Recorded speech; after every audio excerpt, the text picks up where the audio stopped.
খাও সুলতান। এত ছোট গরু বেচতে পারবেন? ব্যস্ত তো হইবই, নাহলে সাদের কাজটা কেমনি শেষ করবো? আরো খাবি?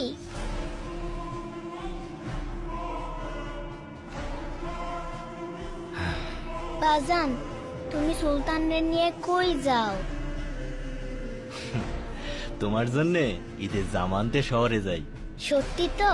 হ, আমার জন্য লাল জামা নিয়ে আইবা। আজ জামা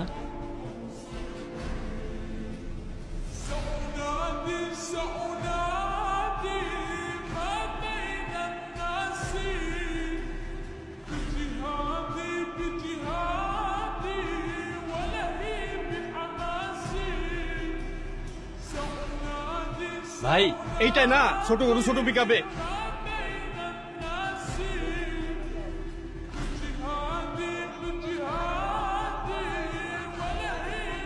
জি না গরু নাম রাখছে সুলতান।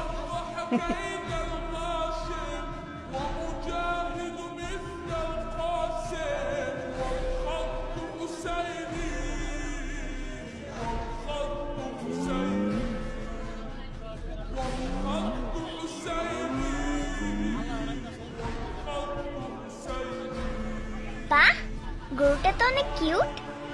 এটা আপনার? হ মা, ওর নাম সুলতান। ওই হাসান সাহেব আসছে। হাটে বড় গরুটা কোন দিকে? সুলতান, সুন্দর নাম তো। হাটের সবচেয়ে বড় গরুটা হাসান সাহেবের হওয়া চাই। ভাই ওইটাই বড় গরু। ও এটাই, তাহলে এটাই নেব। হ্যাঁ দেখো, কিচ্ছু করবো না ধরো। হাই সুলতান।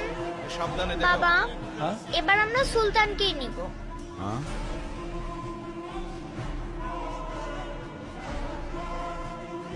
লিসা মামনি, এটা তো অনেক ছোট গরু।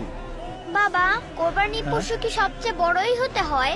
ছোট বড় তো বিষয় না, পছন্দের পশু কোরবানি দেওয়াই তো আসল কোরবানি, তাই না? হ্যাঁ তাই তো মামুনি।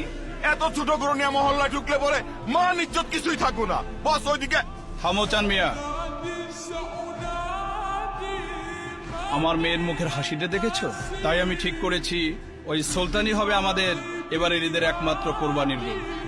কি বলো মামুনি? থ্যাংক ইউ বাবা। থ্যাংক ইউ মামুনি। হ্যাঁ দাও।